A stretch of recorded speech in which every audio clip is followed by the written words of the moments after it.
Hi, this is Sally with Covington Creek at Home, and I want to welcome you to our new series titled Super Saturdays. Every Saturday, our goal is to put out a new video with soup recipes. With the cold weather moving in soon, our goal is to get our pantry ready for this fall and winter. Nothing like being able to come home, just pop open a jar of a soup that you know that you have made, and you know what's in it and how it was made. So I hope that you will tune into us every Saturday for the new recipes. Today it is going to be a mock ham and bean soup. I use black chickpeas in place of the ham in most of the jars. There are 2 jars that will have some ham in it, but I am clearing out my freezer with it. So I had ham to put into those 2 jars. But please excuse the video filming on it. I really hadn't planned on filming it. And well, my camera placement could have been better with it, but I hope that you can learn from it. I will put the recipe down in the description box. Let me know in the comments what you think of it. If you have got any favorite recipes that you like to do, I would be very interested in hearing what those are. But everybody take care, keep stocking up that pantry, and we will catch you later. For this Super Saturday, I am making a ham and bean soup, and I am making this the way that my mom tended to make it. She always used pinto beans. That's what I tend to do. I have used navy beans before, and I do actually have a really good copycat for Campbell's ham and bean soup that actually came from Carol the Thrifty Chic Housewife. If you haven't visited her channel, I highly recommend it. She's got some wonderful recipes.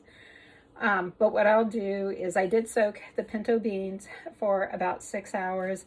They are a little bit on the older side. And then these are black chickpeas. And I get these from Azure Standard. It is the only place that I have been able to find it. They do a drop that is about 25 minutes from me. And every once in a while my work schedule works out that I can go and do the pickup.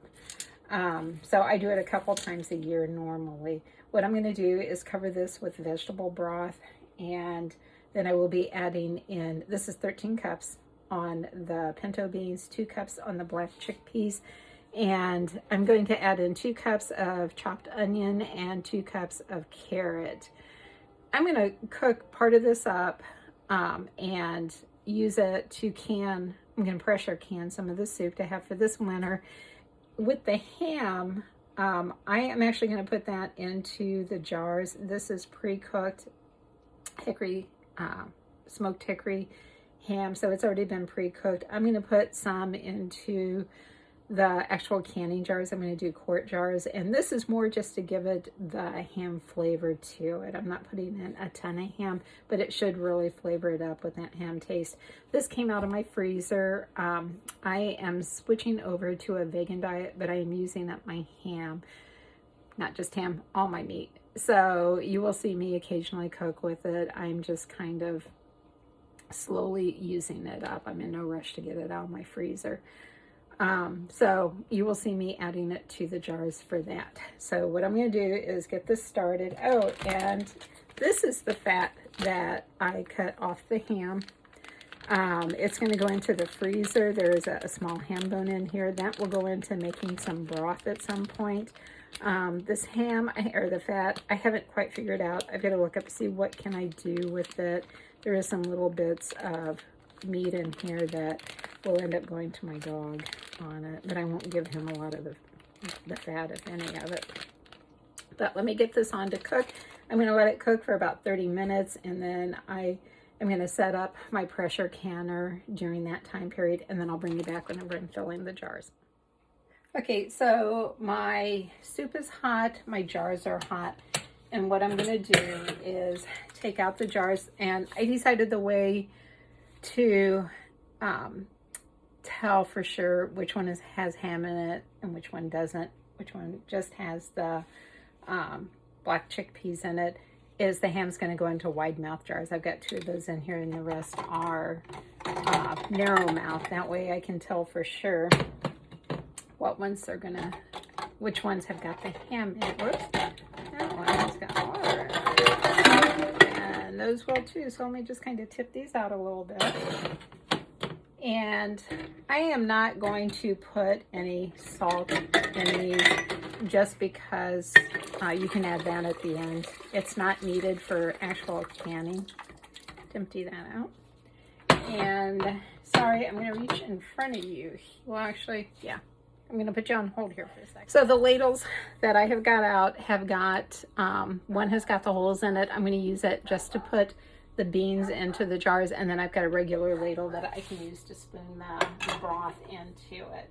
So let me find my funnel, which is right here. I am not going to add any salt to this because I can add that whenever I get ready to actually eat it. And I'm not much of a salt person. There are a few things I like it on. Bean soup happens to be one of them that I do. And I'm going to fill this up to like right about at the top of the L. You don't want to get this too full of just the beans on it. You want to be able to have that liquid circulate through it. That can also cause the beans to get kind of mushy. That looks like that's pretty good right there. And beans in here.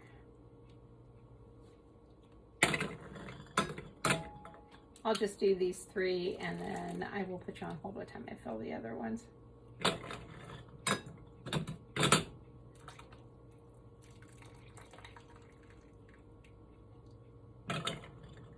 So right about 3 scoops for this particular one. Move this back. The jars are nice and hot too. The soup is hot. You always want to put hot into hot. On cold packing, if your product is cold that you're going to can, then you want your jars to be cold also. And you want your water to be cold. You don't want to heat it up. This looks like it's going to be so good this winter. I may leave some of this out and just make it up to eat today. We'll see how much I can get into the jars.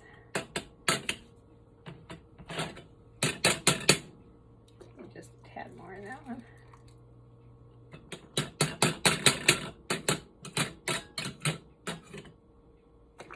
That right there, and then I'm just going to take the scoop and I'm just going to scoop this over a little bit.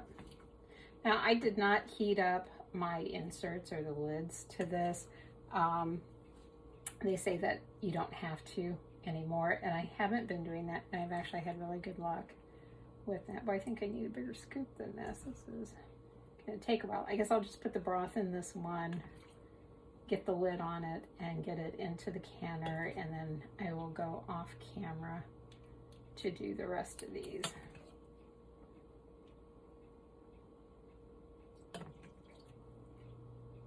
And you want to leave about 1 inch headspace, which is actually this bottom ring right here. A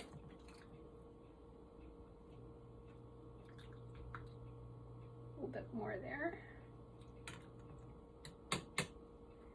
And then you want to take a paper towel or a cloth, dip it in some vinegar, and just kind of wipe around the rim. If you do something that does not have any kind of grease to it, you can use water.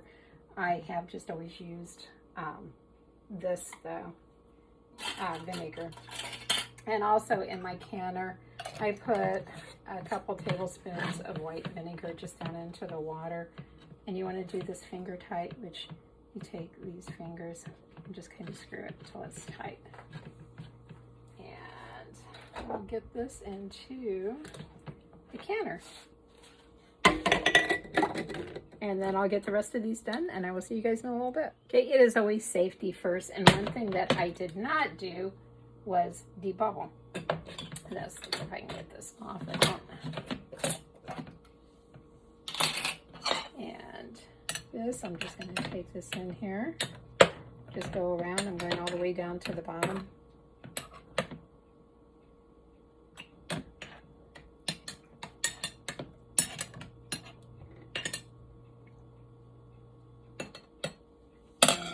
The rim off again on the one and do the other one, but I wanted to include that step in it. because that is a safety factor in it. You want to make sure that you can get all the air out that you can. My hands have been washed, so they're clean. What I'm going to do is just grab a little bit of the ham and put it in there. I'm not putting very much into the jars. I'll be doing a second batch of that for sure. Then I'm going to do just what I did with the other. Fill the beans up to about the top of the bowl, peel on it, then fill it with broth. I did have to add 2 more quarts of vegetable broth. That actually came from Costco, but I did have to actually add 2 more to get enough liquid. So I've got the jars filled. They're in the canner. I have checked over my lid. I do that every time I get through using it, and before I use it, I make sure that the rubber is okay on it, that the release works. It has a little pressure button that will pop if the pressure gets too high. That you want to make sure can turn, and you want to look through the pipe hole to make sure that you can see daylight, that it isn't clogged. This is a Presto, and it's made for flat top stoves like this. And I lucked out because when I bought this house, the stove was here. I didn't realize that you weren't supposed to can on flat tops. And I got the canner, I think it was from over at Menards or or someplace like that. But it turned out that it was made for the flat top stoves. So this is going to come on like this, and it's locked. I can't get it off. I keep the release back there because if it does blow, I want it to go back that way. I also keep a heavy duty towel that in case it does blow, I can throw the towel over it and try and get to the buttons in the back. Or maybe use tongs or something, even, you know, if I can't get my hands back there. But it would stop the flow of the water. I've never had that happen. I have been using the stove, this canner, since like 2002, I believe. And it's always done a really good job. I'm going to be using 10 pounds of weight, and that's for what my altitude is. Quarts can for 1 hour and 30 minutes. So what I'll do is once this pops up and stays up, that means that there's pressure that's built up in it. And then I will vent it for 10 minutes, and then I'll put the weights on top of it. And I will wait and bring you back whenever that happens. I'm going to get the rest of this ham in the refrigerator for right now. And I did not have enough left to do even another jar of it. So I don't know if you can see that or not. So I'm just going to go ahead and cook that and have it for dinner tonight. Maybe make some cornbread to go with it. So I will bring you guys back whenever I get ready to put the weight on it. So my 10 minutes is up on the venting. This has been up for the 10 minutes. There is steam coming out, as you can see. I'm going to turn that off. I'm going to leave that turned up actually for the moment. And I've got my weights right here. And I'm just going to slide that on. Now once that starts to rock at a good speed, then I will turn the temperature down. You'll get to learn that on your stove, how low you can go in order for it to continue rocking at a good rate. I've never used one of the canners with a pressure gauge with it. I've just been accustomed to this, and I think I would miss the rocking noise if that wasn't there. And for me, a pressure gauge is something that you have to get calibrated every so often. So it just makes more sense to me to not use the pressure gauge. But you have to do you. You use whatever is most comfortable for you. So this has started to rock. I have turned my temperature down to about 4.5. And you can still hear it bubbling in there. I did have both burners up to my at 4.5. They can maintain this rate. I'm going to set my timer for an hour and a half. And at the end of the hour and a half, I'm going to turn off the heat. I'm not going to bring you back to that part because it's actually pretty boring. But once this drops down, then I can take the weights off. I let it vent for 10 minutes, and then I'm just going to let it cool for at least an hour or so. And I'll try and get the top off. If it feels like it's sticking, I'm just going to wait longer than that. That's the safest thing to do rather than try and force it. But I will see you guys back then. this load is done and has set for 24 hours. The jars have been wiped off. They're going to get ready to go into storage.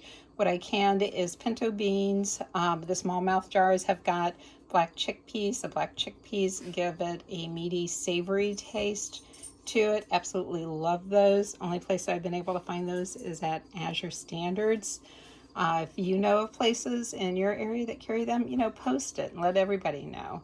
The wide mouth jars actually have some ham in them. I'm slowly using up the meat out of my freezer. I'm switching over to a more vegan type diet. And I did use my Denali lids. I absolutely love these lids. I've canned hundreds of jars, and I think I've had one jar that hasn't sealed. But it has a really good track record for me. I encourage you to give them a try if you're looking to get new lids. And just curious, what are you guys doing to help preserve food? Are you doing dehydration? You doing canning, freezing, freeze-dried? Put it in the comments.